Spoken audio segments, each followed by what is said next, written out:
On this edition of Southern Newsweek, 2 motor racing events are held just days before lockdown. Warehouse operators say there's no need to panic buy during lockdown, and drive-through vaccination clinics are popping up around the country.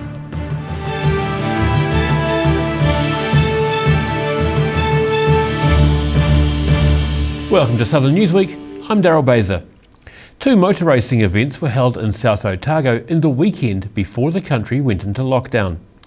Rally drivers took on courses set out by the Eastern Southland Car Club and the South Otago Car Club. Rally cars sped around Eastern Southland and South Otago in the weekend before the country was placed into Level 4 COVID-19 lockdown. The 2 rally sprint events, replacing the cancelled Catlins Rally, traditionally run at this time. South Otago Car Club President Dean McCrosty says the weekend went well for most drivers. Awesome. The road's great. We were a bit nervous of the level of gravel on it, but it's swept up. Competitors are having a ball. Unfortunately, the car I was in, we broke down, but hey, it's good. 4 times Catlins Rally winner Andrew Grebes of Gore spent time in the co-driver's seat of his Mitsubishi Evo 3, letting his son Hayden race in the South Otago Car Club's Catlins Inn Rally Sprint on Sunday. The gravity of the occasion wasn't lost on 18-year-old Hayden. Today is a big day. Definitely get to first time in the driver's seat with Dad's Evo. It's been a big day, something new, something learning. But yeah, I really enjoyed it. Getting faster and faster all day, confidence has been boosted, and yeah, really enjoyed it. Hayden Grebes says he thought his dad was ready to be in the co-driver's seat and seemed to enjoy himself.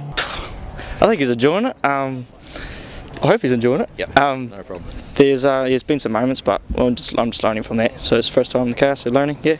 South Otago Car Club President Dean McCrosty says Sunday's rally sprint was an absolutely awesome event. In South Otago, the South today. For some school pupils, a teacher-only day might seem like an opportunity to stay home and relax. But a number of pupils in the Wanaka region chose to use a day in the week leading up to lockdown to volunteer in their local community. Just because Mount Aspiring College in Wanaka had a teacher-only day on Monday didn't mean that all the pupils got to slack off. Instead, a number chose to volunteer in the community, such as this group who helped out at the Te Kakano nursery, collecting and sorting out Pittosporum seeds. These are Pittosporum tenuifolium, otherwise known as cohibu. No, don't go down. And the pitto plant is really good in this environment. They're so hardy. They hedge up really well. People use them in their gardens quite a bit. The nursery specialises in propagating native plants that grow locally to create seedlings suitable for restoring native habitats. Organisers of the Volunteer Day say it was about giving the pupils a positive experience and help them realise the impact they can have within their communities. In Wanaka, the South today. Those in the food distribution industry say the nation's response to the COVID-19 pandemic has created a new type of shopper, the panic buyer. However, Foodstuffs in Dunedin says Southerners don't have to worry about running out of food. On an average week, Foodstuffs Dunedin Distribution Centre supplies about 190,000 cartons to New World, Pack and Save and Foursquare stores from Ashburton to Stewart Island. But Centre Manager Gareth Weatherston believes they'll ship out at least 250,000 this week. We're not going to run out at all. As you can see behind me, we've got a stack of toilet paper, we've got a stack of groceries. We carry, as I said, 18 to 14 days stock cover. After Tuesday night's shift to Alert Level 4, the centre had an 80% increase of orders to process the next day, prompting a move to a 24-hour workday, splitting the distribution centre's 148 staff members into 2 bubbles. Weatherston says many of the team worked through last year's lockdown and are up for the challenge. Pretty much under level 4 last year, we didn't have the mandatory masking, so we've got that this year. We've got the 2 shift bubbles, as I said, so to better protect ourselves in case there is an event down here. But a lot of the staff have been here long.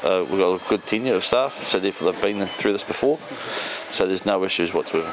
Shift supervisor Donna Marie Davies was at home on Tuesday night when the announcement was made and knew exactly what was about to happen. And she says they're well prepared and has a simple message for shoppers.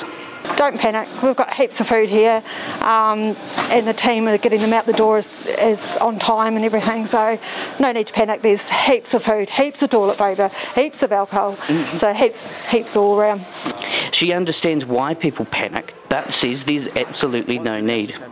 With many lockdown Kiwis baking during lockdown, Weatherston has noticed some definite shopping trends, with the most popular products including flour, sugar and toilet paper. In Dunedin, the South Today. A large-scale COVID-19 vaccination clinic has been opened in Dunedin. However, there is a difference to most clinics in that it's a drive-through designed to provide vaccinations for whole carloads of families as they turn up.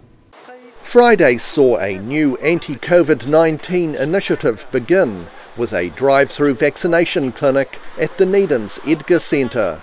The clinic is a collaboration between Southern Health and the Ngāi Tahu-owned Te Kaika Health Centre, with CEO Albie Lawrence saying it's designed to help families get vaccinated without actually having to walk into a clinic. So it's just to enable whānau and families to be able to come and stay within their car and they don't have to exit their bubble, and they come and get a jab. Those we spoke to say it took only about 15 to 20 minutes of waiting to get their jab. I think they've got it very well set up, right from the entrance, and plenty of helpers showing us the direction to follow and telling us what the process was, so really awesome. I'm just glad to see it being done, to be honest. It's about time everyone sort of had the opportunity to get it, so as soon as I heard I was down here. Lawrence is encouraging everyone over 12 years of age to get immunised against COVID-19. So anyone 12 years and over, we're encouraging them to come with their families, encouraging whole cars instead of just people singular in cars if possible. While the Te Kaika Health Hub only provides health services for Maori, Pacific Islanders and low-income families, the drive-through vaccination centre is open to all New Zealand residents. In Dunedin, the South Today. Still to come on this edition of Southern Newsweek, a drive-through vaccination clinic opens in Queenstown and food banks keep operating in a contactless way. See you after the break.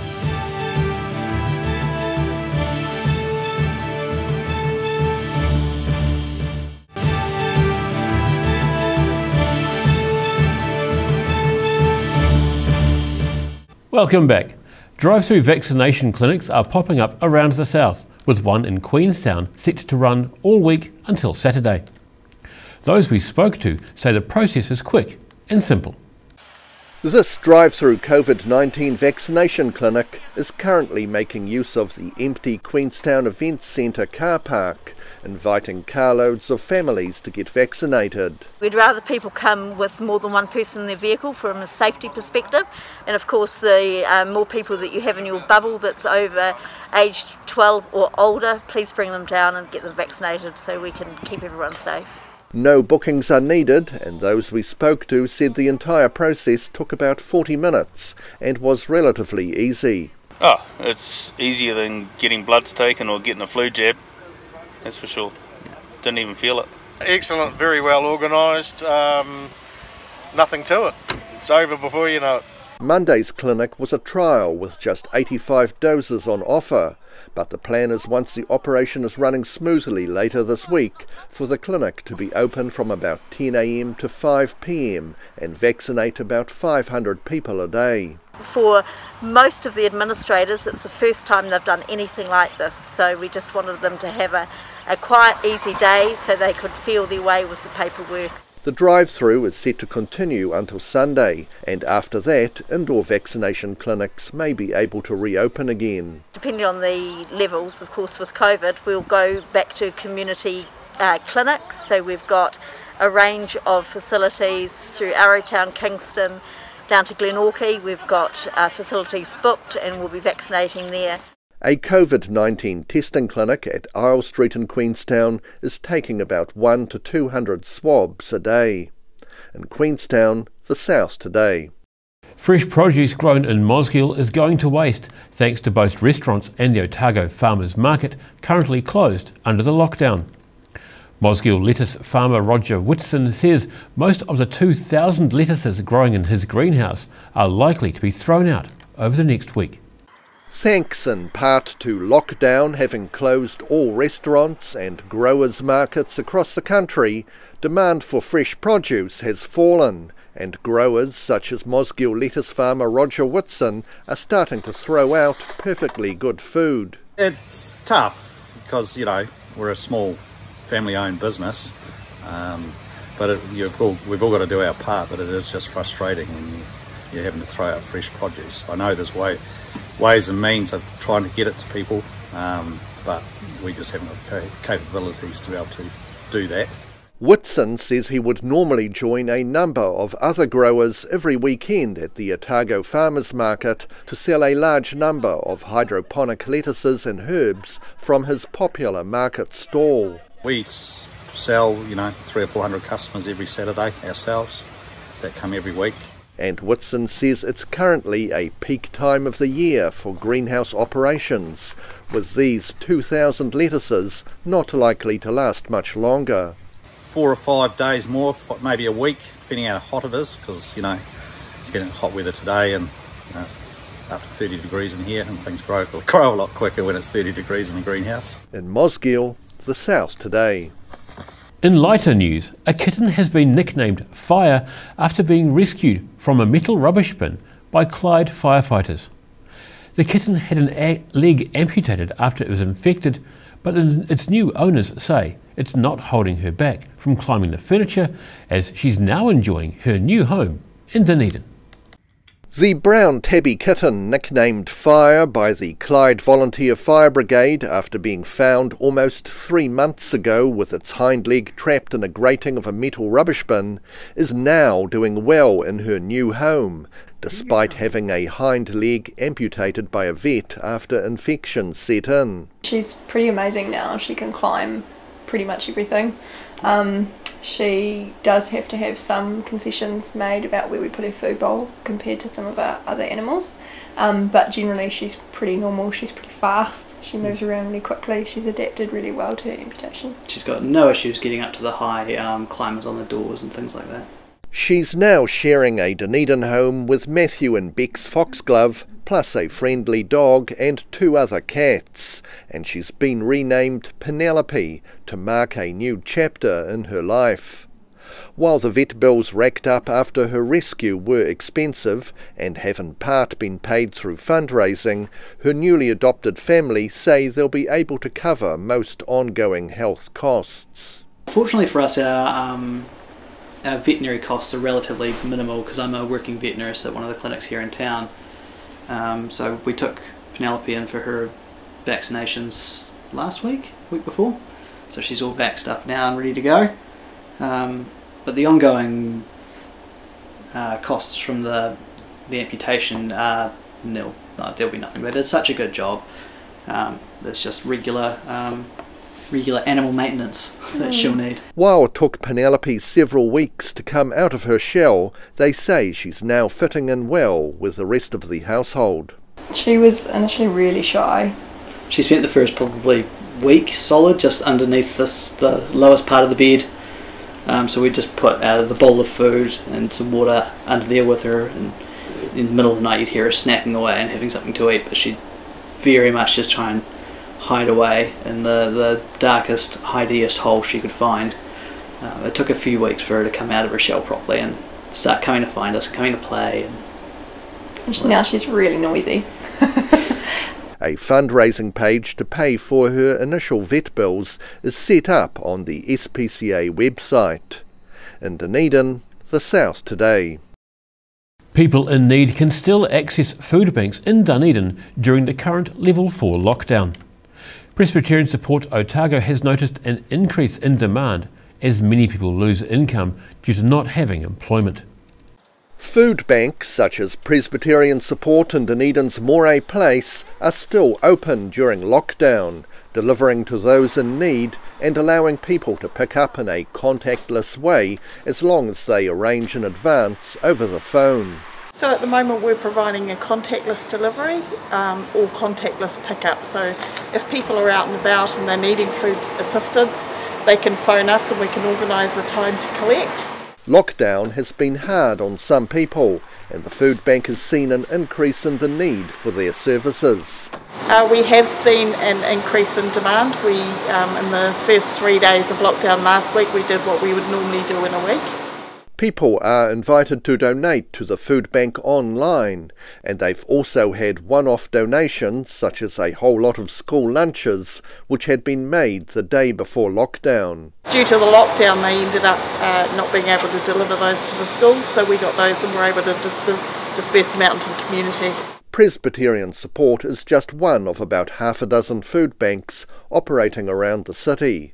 In Dunedin, the South Today. After the break on Southern Newsweek, groceries across Canterbury step up to serve their local communities, and a tourist flight operator is to fight a proposed closure of Milford Sound's airstrip. See you after the break.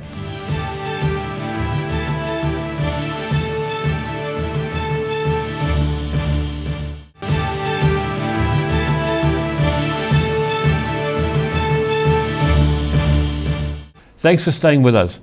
Grocery stores and supermarkets across Canterbury say they're coping with the demand from shoppers during this current lockdown. Store managers say the panic buying was a lot less this year compared to during last year's lockdown.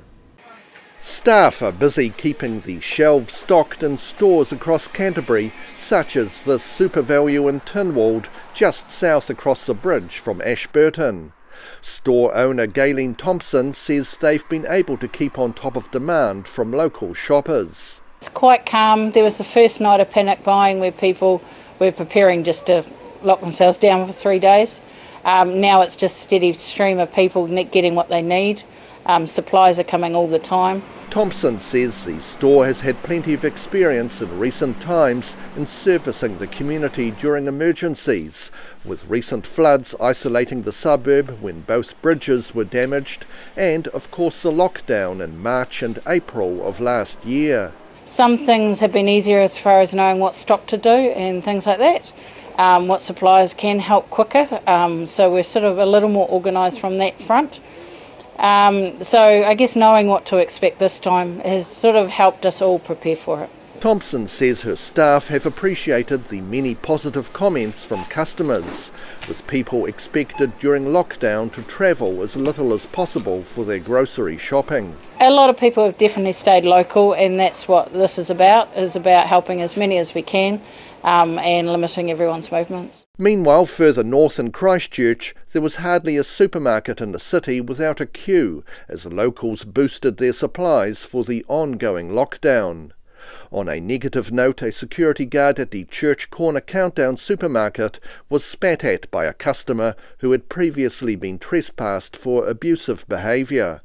Countdown says the guard is being tested for COVID-19 and receiving support. In Canterbury, the South Today. A young Dunedin entrepreneur is rushed off her feet during the Level 4 COVID-19 lockdown. 13-year-old Rosie Mitchell is selling handmade face masks and donating some of the profit to charity. 13-year-old Dunedin seamstress and entrepreneur Rosie Mitchell is creating colourful handmade masks in response to the arrival of the more infectious Delta variant of COVID-19. She's already filled 100 orders with an additional backlog still to deal with. So I just have to sew them and then iron them and then top stitch them and then thread them with elastic. So pretty much per mask it takes around 5 minutes. Over the last couple of years, Rosie's been making all manner of goods, such as wheat bags and sacks to carry swimming costumes, putting some of the profits back into upgrading her business. So I bought a new sewing machine last year when it went crazy, so that's like a machine that I saved up for, which has been like a lot more handy because it's an upgrade. And this year I also saved up and bought an overlocker with all the money that I've been making, so I can make even more stuff using that as well. The masks sell for $10, and Rosie says $1 from each sale goes to the charity Heart Kids. My sister was born with a heart condition, so she was a heart kid and got surgery, and Heart Kids was really helpful with that time. Rosie's handmade items can be ordered online, with customers picking up their purchases through a contactless system. In Dunedin, the South Today. Retired zoologist John Darby has been busy during lockdown building floating platforms for rare native grebes to nest on at the Wanaka Marina. The breeding season is coming up soon for these water nesting birds, and Darby is worried there won't be enough sites for the birds this year. Former Otago Museum Assistant Director John Darby has lived in Wanaka for 8 years and taken an interest in the rare native grebes who create nests that float on the waters of the lake. And as far as I can see, within about an hour or so of that chick hatching out of that egg, it crawls onto the back of the adult. And this behaviour is that this is, as far as I know, is the only species of bird in which the chicks are not nestled underneath the bird. They're nestled underneath the wings of the adult. Wanaka locals have formed a group called Wanaka Marina Grebes to build floating platforms at the marina for birds to nest on. It's sort of a process of social facilitation. If one bird comes in to breed, there's a message going out there possibly to other birds that this is a safe time, this is a good thing to do. And hence, once they started here, we suddenly got, at one stage I think there was about 17 birds all swimming around here. There's currently about half a dozen platforms available for the upcoming nesting season. It had been hoped that pupils from aspiring college could build another 6, but lockdown put an end to those plans. So Darby's been busy making extra platforms in his workshop at home. Basically one of the things we've been doing is redesigning, rethinking the platforms, because I want to certainly leave whoever takes these over with something that's going to last and be able to be managed and handled and so forth. There are only about 350 Australasian crested grebe left in New Zealand. In Wanaka, the South Today. A tourist operator flying visitors into Milford Sound says he's determined to fight the proposed closure of the airstrip at the popular tourist destination. Air Milford says banning planes from landing at Milford Sound will jeopardise the company's business.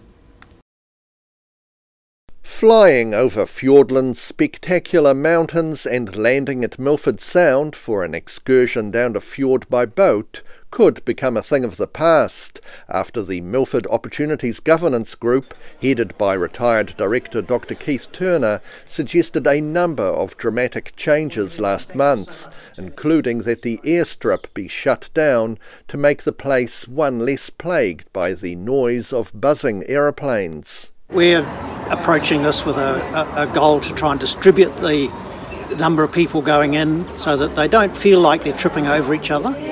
And actually we can get more people in with greater degree of tranquility and sense of place if we manage it properly than we might have been able to before. Air Milford is one tourist operator that doesn't want to see the 70-year-old airstrip turned into a nature walk as shown in this mock-up. The company's boss, Hank Sproul, says, with the encouragement of Department of Conservation, his company recently invested $8 million into buying 4 new planes that operate more quietly. Dr. Turner says he recognises his vision for Milford Sound will affect the workings of some tourist businesses. We're absolutely clear we won't please everybody all of the time. But we do know there's a mandate for change, and we've got to do something that's got a 50 to 100 year time frame. I mean, we can't preserve pristine wilderness if we don't think very long term, and this is the jewel in New Zealand's crown. So we know there will be many businesses who will be wondering what it means for them, and we've got some complex discussions to have with them in due course. Air Milford says it's prepared to fight the new tourist initiatives for Milford Sound at a government level to make sure the airport doesn't get closed. In Fiordland, the South Today. And that wraps up this edition of Southern Newsweek. For the latest news from the Southern region, head online to odt.co.nz. Ka kite anō.